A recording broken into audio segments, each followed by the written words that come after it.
Yeah, so I think on the skylights, we had to really work with an idea that, brings in that very iconic element that elevates the architecture. The Rohu is enduring symbol of the city. We again took inspiration from that without making it a literal interpretation. The ripples, the waves, the flow of the river, it diffused the sunlight coming in. It brought in that illuminated sparkle into the space. It became a canvas for color changing light. The design is actually fantastic. What was really good fun was understanding how it get made and how the making process informs the design itself.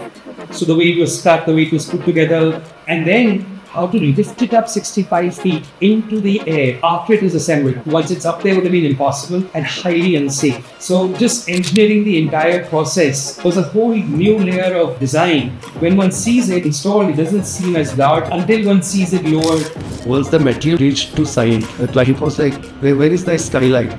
During the installation, they were like, how will you take this big frame of 25 feet by 40 feet to the height of 60 feet from the floor? That means all these three skylights were assembled around 5 to 6 feet above the floor. In a single day, we installed one skylight with the metal roof.